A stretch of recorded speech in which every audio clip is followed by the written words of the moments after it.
आज हम एक ऐसे विस्फोटक कानूनी मामले की बात करने वाले हैं जिसने देश की राजनीति में भूचाल ला दिया है। मामला है राहुल गांधी की नागरिकता को चुनौती देने का। क्या भारत के एक शीर्ष राजनेता ने फर्जी नागरिकता के दम पर 20 साल से संसद में जगह बनाई है? इस मामले में याचिकाकर्ता विघ्नेश शिशिर के साथ रायबरेली कोर्ट में जो कुछ हुआ वो लोकतंत्र और न्यायपालिका के लिए खतरे की घंटी है। 200 वकीलों का हंगामा, अदालत छोड़कर जाते जज और याचिकाकर्ता पर हमले की साजिश। क्या राहुल गांधी और उनके समर्थक अदालती कार्रवाई से भागने की कोशिश कर रहे हैं? जानेंगे पूरी साजिश, उससे जुड़े अहम सबूत और कैसे यह मामला पुणे से लेकर इलाहाबाद हाईकोर्ट की लखनऊ बेंच तक पहुंच गया है।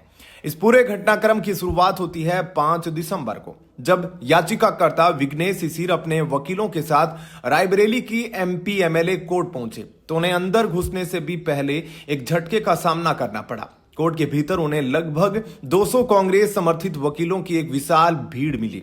पहला हमला यह वकील न सिर्फ याचिकाकर्ता के खिलाफ खड़े थे, बल्कि उन्होंने कोर्ट के भीतर ही विघ्नेश की सुरक्षा पर आपत्ति जताना शुरू कर दिया। इन वकीलों ने कोर्ट के अंदर जबरदस्त हंगामा किया।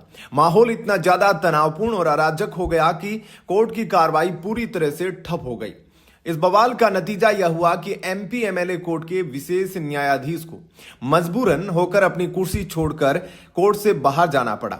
सोचिए, 200 लोगों के शोरगुल के चलते जज को सुनवाई रोकनी पड़ी। यह न्यायपालिका को डराने का खुला प्रयास था। विघ्नेश शिशिर ने साफ दावा किया कि उन्होंने कोर्ट में तमाम ठोस सबूत पेश किए हैं जो साबित करते हैं कि राहुल गांधी भारत के नहीं बल्कि ब्रिटेन के नागरिक हैं और वह इस फर्जी नागरिकता के दम पर 20 साल से संसद में हैं।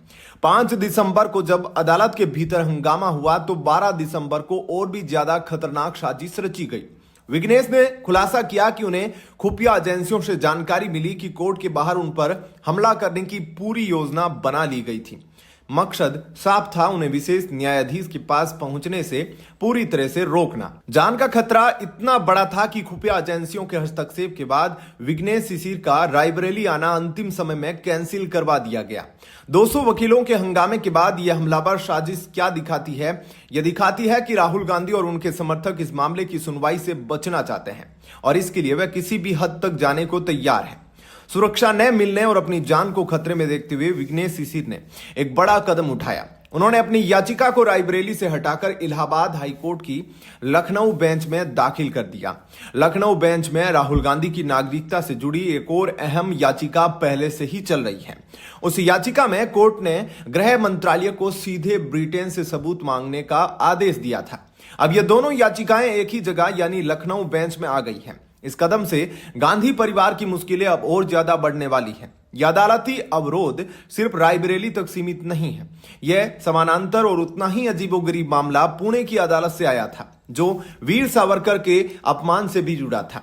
जब राहुल गांधी के बयान वाली सीडी सुनवाई के दौरान चालू की गई तो उसमें कोई वीडियो फाइल ही नहीं थी। और इससे भी ज्यादा चौंकाने वाली बात यह थी कि वादी, प्रतिपक्ष और अदालत के लिए जमा की गई तीनों की तीनों सीडी अदालत से गायब थी। यह दिखाता है कि यह एक सोची समझी साजिश है, जहां पहले पुणे में अहम सबूत गायब होते हैं और फिर रायबरेली में याचिकाकर्ता को कोर्ट आने से रोका जाता है। राहुल गांधी और कांग्रेस पार्टी इस गंभीर मामले पर खुलकर नहीं बोल रहे हैं, लेकिन रायबरेली में 200 वकीलों को जुटाना और विघ्नेश की जान लेने की कोशिश करना उनकी घबराहट को साफ दर्शाता है। गांधी परिवार पर आरोप है कि न्यायपालिका को डराने और उस पर वर्चस्व जमाने की कोशिश करना है। सवाल सिर्फ राहुल गांधी तक सीमित नहीं है। दिल्ली की एक कोर्ट में सोनिया गांधी की नागरिकता को भी चुनौती दी गई है। सवाल यह है कि जब उन्हें भारतीय नागरिकता अप्रैल 1983 में मिली तो वे 1980 के लोकसभा चुनाव में भारत की मतदाता कैसे बन गई?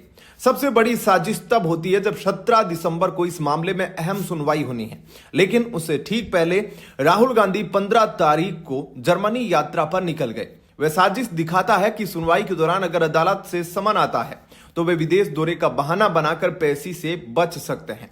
ऐसा ही रॉबर्ट वाड्रा से जुड़े मामले की सुनवाई से पहले भी हुआ था। अगर गांधी परिवार को कोई खतरा नहीं है तो सब कुछ साफ है, तो राहुल गांधी अदालत में हाजिर होकर स्पष्टीकरण क्यों नहीं देते?